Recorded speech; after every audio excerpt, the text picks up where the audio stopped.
नहीं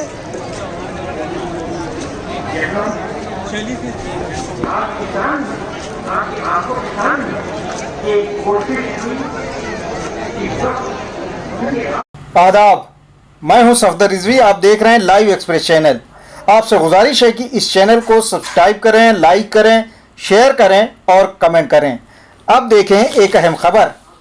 मौलाना कल्बे जवाद की देखरेख में काम कर रही दिल्ली की शाह मर्दा करबला में चेहलुम के मौके पर इस बार बहुत कम लोग नजर आए। इसकी वजह चेहलुम में ताजिया का देर से आना और सही प्रोग्राम नहीं किया जाना है। इससे लोगों में सख्त नाराजगी है। उनका कहना है कि पहले यहाँ मगरिब की अजान से पहले ताजिया आ जाते थे, लेकिन अब ताजिया 10:30 या 11 बजे तक आते हैं। इसके अलावा मजलिस की जगह यहाँ सियासी कार्यक्रम होने लगे हैं, जिनमें बलात्कार, भेड़िया वगैरह की चर्चा होती है। इसके अलावा कुछ लोगों को इस बात पर भी नाराजगी है कि पिछले दिनों कुछ महिलाओं को यहाँ प्रोग्राम करने से रोक दिया गया और उनसे माइक वगैरह छीन लिया। ये काम कमेटी के पदाधिकारियों ने किया। हमने कुछ लोगों से इस बारे में बात की, सुने उनकी प्रतिक्रिया। आप देखो ना, मोहसिन मौलाना ने जिसने मौलवी मोहसिन में मजलिस पढ़ी है, ऐसा लग रहा था जैसे शेयर मार्केट में मजलिस पढ़ा। इतना नुकसान होता है, इतना रुपए का नफा होता है, वो कंपनी डूब जाती है। इस जाहिल से ये पूछो बे, कुछ शेयर में पैसा लगाता है इसलिए जो है, हाँ उससे ये पूछो चेहलुम का दिन है, सिर्फ मसाइब बयान कर। हमारे साथ सरफराज साहब बैठे हैं, बाबर साहब बैठे हैं और दूसरे हजरात बैठे हैं जो यहाँ के मामले पर अपने नज़रिए पेश करते रहते हैं। हम उनसे जानना चाहेंगे कि इस बार क्या वजह है जिसकी वजह से इतनी कम भीड़ नज़र आ रही। सरफराज साहब बताएं पहले आप। देखिए, जहाँ तक आज़ादारी और चेहलुम का सवाल है, तो पिछले सालों के मुकाबले में अगर आज हम देखें तो 50% से भी कम पब्लिक यहाँ मौजूद है। और इसकी शायद सबसे बड़ी वजह यह है कि अब दिल्ली और एनसीआर के शियाओं का हम पर से एतमाद उठता जा रहा है। लोग अब अंजुमनों पर एतमाद करना, ओहदेदारान पर एतमाद करना कम कर दिए हैं, क्योंकि हमारे बीच में जो मामला चल रहे हैं सिक्योरिटी को लेकर, सेफ्टी को लेकर, करप्शन को लेकर, वो इतने ख़राब हो चुके हैं कि अवाम अब हमसे दिल बर्दाश्त हो चुकी है। और उसकी जीती जागती मिसाल ये है कि यहाँ पर पब्लिक का 50% से भी कम आना इस बात का सबूत है कि वाकई लोगों को हमारे अमल से ठेस पहुँचती है। बाबर साहब, आपको क्या लग रहा है कि इस बार एकदम से नज़ारा बदला हुआ है और पब्लिक जबकि यहाँ चलने की गुंजाइश नहीं होती थी, बहुत कम है? देखिए, मैं 2007 के बाद पहली बार चेहलुम यहाँ कर रहा हूँ। जब मैं 2007 तक यहाँ था, तब तक यहाँ चील रखने की जगह नहीं होती थी इस वक्त जिस वक्त हम आपसे बात कर रहे हैं।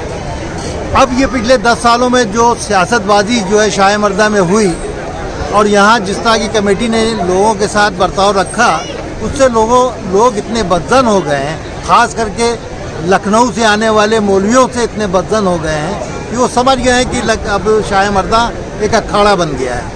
इसीलिए जो है मुझे लगता है कि शाह मर्दा लोगों ने इस चेहलुम में, जहाँ आज तो इतवार था, आज तो ऑफिसेज बंद थे, आज तो बड़ी भीड़ होनी चाहिए, लेकिन उसके बावजूद भी जो भीड़ जो है ताजिए के साथ है, वो भीड़ शाह मर्दा की दरगाह में नहीं पहुँच पाई है। सरफराज साहब, एक बात सामने आई, बाबर साहब ने कहा कि ताजिए के जुलूस की, तो क्या ताजिए का जुलूस चूँकि यहाँ बहुत लेट आता है, क्या उसकी वजह से भी लोग नाराज़ हैं और वो चूँकि ज़ियारत नहीं कर पाते? बहुत सारे लोग दूर दूर से आते हैं दिल्ली के तमाम इलाकों से, तो क्या उसकी वजह से भीड़ यहाँ कम आ रही है? देखिए, ये एक वजह बिल्कुल जायज़ है जो अभी जैसे बाबर भाई ने बताया कि सुबह बच्चों को स्कूल जाना होता है। जैसे कल मंडे है, लोगों को अपने कारोबार, अपनी जॉब पर जाना होता है, यूनिवर्सिटी कॉलेज जाना होता है। तो ताजिया जो पहले टाइम था उससे अब बहुत लेट आने लगा है। तो ये भी वजह है कि लोगों की नाराज़गी की बनती है कि आप इतना लेट प्रोग्राम कर देते हैं कि हम अपने घरों को 12-12 बजे तक नहीं पहुंच पाते हैं। ये भी एक वजह है, इसमें कोई दो राय नहीं है। क्या ये सही है कि दिल्ली में जो लखनऊ के नाम नेहाद मौलवी आते हैं उनसे लोगों की नाराज़गी है? बिल्कुल है। अब लखनऊ क्या, आप दिल्ली क्या कर रहे हैं? उनसे लोगों की लखनऊ में नाराज़गी है। अब लखनऊ में लोगों ने, आप बात तो बहुत आगे निकल जाएगी, आप लखनऊ का अगर जो है जायज़ा ले लीजिए तो जिस मौलवी के बारे में बात कर रहा हूँ उसके पीछे लोगों ने नमाज़ पढ़ना छोड़ दिया है। आसफी मस्जिद में सफदर साहब आपने भी नमाज़ पढ़ी है मेरे साथ कितनी बार। अब जो है आसफी मस्जिद में जो सहन तक भरा होता था उस आसफी मस्जिद में अंदर की दालान नहीं भर पाती है। तो लोग बदलन हुए ना उनके कारनामों से, लेकिन उनको समझ में नहीं आती। उनके साथ वाले, कभी वो मौलवी अपनी ये क्यों नहीं सोचता कि जो आदमी उसके साथ रहता है वो 2-4 साल के बाद उसको छोड़ के क्यों अलग हो जाता है। पप्पू भाई, आप बताएं कि आप तो यहीं रहते हैं एक ज़माने से, इस बार भीड़ आपको कम नज़र आ रही है या आप? 60% भीड़ है, 60% लोग हैं, 60% भी नहीं है अमूमन। एक्चुअली इतना माहौल ख़राब कर दिया गया है शाह मर्दा का कि खुली गुंडागर्दी चल रही है और इस खुली गुंडागर्दी का जिम्मेदार है मौलाना कल्बे जवाद। इनकी शय पे यहाँ सब कुछ हो रहा है। हम लोग शाह मर्दा के यहाँ थे, हमने उन चीज़ों को जो यहाँ के ज़ायरीन महसूस करते हैं कि ये कमियाँ हैं, और हमने वो चीज़ कौम के सामने लेके आए और इन लोगों को ये लगा कि हमारे मुखालिफ हैं। और कल्बे जवाद साहब ने हमें 4 लोगों को हमें झूठी गवाही पुलिस में देकर कि इन लोगों ने नर्सरी में डकैती डाली, इन्होंने चाकू दिखाए, इन्होंने ये किया और हम लोगों को 2.5 महीने जेल में बंद करवाया।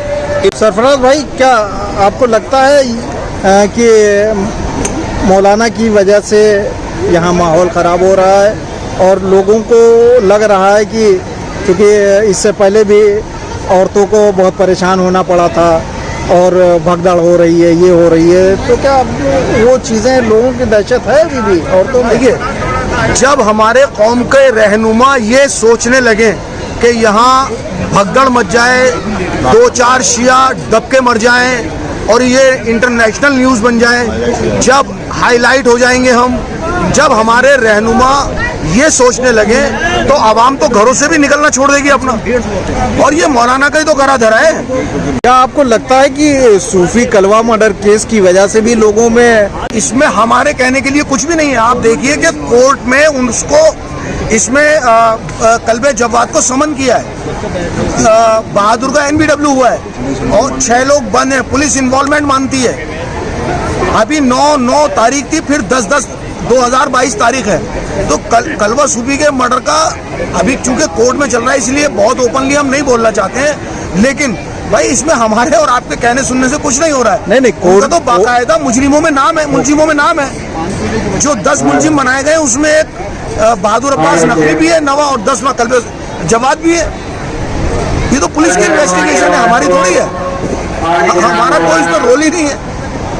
बाबर भाई, इसका क्या हल आपको समझ में आ रहा है कि लोगों फिर से करबला में लोगों का आना जाना शुरू हो और लोगों के मन में जो दहशत है या खौफ है वो दूर हो?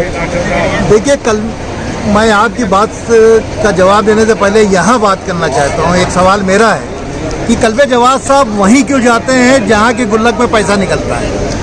कल्बे जवाद साहब जो बोसीदा हो रही हैं दरगाहें, इमाम बाड़े, वहाँ क्यों नहीं जाते?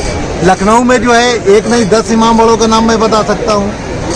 दिल्ली में यहाँ पहाड़गंज की जो है दरगाह में क्यों नहीं जाते जो बोसीदा हुई जा रही है? लेकिन कल्बे जवाद वहीं जाते हैं जहाँ माल मिलना होता है। चाहे वो जो है यहाँ की बात हो, शाह मर्दा 90 से पहले कल्बे जवाद क्यों नहीं आए थे? जब यहाँ गुल्लक में 10 रुपए नहीं आते थे हफ्ते हैं, जुमेरात को जब खोला जाता तो 100-150 रुपए निकलते थे जो है, तब कल्बे जवाद यहाँ क्यों नहीं आते? लेकिन जब मलाई यहाँ आने लगी तब कल्बे जवाद क्यों आने लगे? अच्छा, वो लोग जो है एक्टिव हो गए हैं जो है शाह मर्दा के मामले में, जिन लोगों ने यहाँ कब्रें खुदवा दी थी, जिन्होंने शाह मर्दा का रिकंस्ट्रक्शन करवाया था, उनकी कब्रों को कुछ लोगों ने खुदवा दिया था।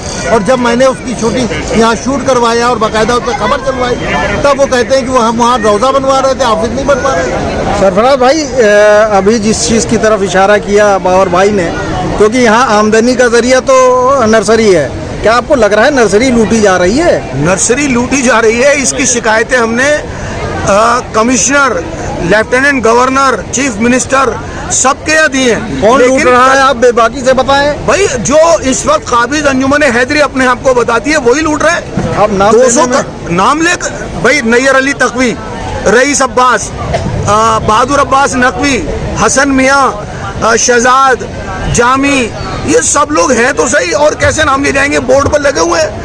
ये हमारे यहाँ दरगाह शाह मर्दा में आज हुज्जत के फोटोग्राफ नहीं मिलेंगे आपको। नहीं, वो लोग तो कह रहे हैं कि आप आइए, हिसाब किताब देखिए और जो है बताइए कि कहाँ गड़बड़ कर रहे हैं। अरे भाई, हमारे हिसाब किताब का बनता ही कुछ नहीं ना, हमारे पास क्या अथॉरिटी, हम आपसे हिसाब लेंगे, वक्फ बोर्ड को दीजिए ना, ऑडिट करवाइए ना। आप 12 साल से क्यों नहीं करवा रहे हैं? उनका कहना है कि हमने सब कुछ कर वहाँ जमा किया। अगर उनका कहना है तो वो डिस्प्ले कर देना यहाँ पर, उसकी 1000 कॉपी बनवाए, और 1000 कॉपी बनवाने का जो ऑडिट का खर्चा है वो मैं दूंगा। उनका कहना है सारी चीजें कंप्यूटर पे, वेबसाइट पे पड़ी हुई है। कंप्यूटर पर, वेबसाइट पर जो पड़ा हुआ है, अगर आप तो पत्रकार हैं, आप हमें लाकर दे दीजिए। वो नहीं, आपने सन देखा 2010 से नहीं, हमने देखा है जी। वो कौन से एसोसिएट ने बनाया है, कौन सी कंपनी ने बनाया है, वो भी आप देख लीजिए। 7 करोड़ रुपए 2 साल में आते हैं, 6 करोड़ 90 लाख रुपए खर्चा दिखा दिया जाता है। वो उसके वाउचर होते हैं, उसकी बिलिंग होती है, वो नहीं दिखाएंगे आप। और खर्चा तो आपको 12, जो आपके पास आमदनी हुई है वो तो 12 साल की है, आप 2 साल की क्यों दिखा रहे हैं? बाबा भाई, क्या कहना चाह रहे हैं आप हल पूछ रहे थे कि मसले का हल क्या है। मसले का हल सबसे सीधा ये है कि यहाँ मेंबरशिप खोली जानी चाहिए। अंजुमन हैदरी की मेंबरशिप पूरी दिल्ली में जितने मोमिन हैं सब तक फार्म पहुँचने चाहिए, और जो मेंबर बनना चाहे उनको मेंबर बना के 2 महीने के अंदर ये काम करके उसके बाद नया इलेक्शन करवाइए। जो भी बने, शायद चुनाव भी ड्यू हो गया है। ड्यू हो गया, लेकिन ये करवाना कब चाह रहे हैं? ये नहीं करवाने के लिए तो सारा ड्रामा खेल रहे हैं। हम कह रहे हैं मेंबरशिप ओपन कीजिए ना, खाली 30 लोगों की मेंबरशिप ही रहेगी जो है, यही 30 लोग पूरी दिल्ली में जो है वो काम करेंगे, जो है यही कौम के रिप्रेजेंटेटिव। सरफराज साहब, आपके आखिरी कमेंट के लिए मैं पूछ रहा हूँ। देखिए, हमारे बारे में जो कहा जाता है, हम आप अपना बिल्कुल मौक़िफ़ क्लियर कर देते हैं कि हम खराब सिस्टम को ठीक करने की लड़ाई लड़ रहे हैं। हम गासिब माल इमाम से इमाम के माल को बचाने की लड़ाई लड़ रहे हैं, और ये अपनी ज़िंदगी के आखिरी लम्हे तक लड़ते रहेंगे, और इंशाल्लाह इसमें फतह भी हमारी होगी। बहरहाल, शाह मर्दा की कमेटी को इस बात का ध्यान रखना चाहिए कि वहां आने वाले ज़ायरीन को किसी तरह की शिकायत ना हो और किसी तरह की परेशानी ना हो। प्रोग्राम ऐसे वक्त पर खत्म हो जाए ताकि लोग अपने घरों को आसानी से पहुंच सके। अभी जो ट्रेंड पिछले कई साल से बना है वो गलत है, क्योंकि बहुत रात हो जाती है और लोगों को अपने घरों में पहुंचने में बहुत दिक्कत होती है। इसलिए वो जो सियासी प्रोग्राम होता है, जिसको किसी न किसी नाम से किया जाता है, कभी आतंकवाद, कभी कुछ और कभी कुछ, उसे ख़त्म किया जाना चाहिए और चेलुम के मौके पर खालिस इमाम हुसैन की याद में और उनके गम में प्रोग्राम किए जाने चाहिए। आपसे गुजारिश है कि इस चैनल को सब्सक्राइब करें, लाइक करें, शेयर करें और कमेंट करें।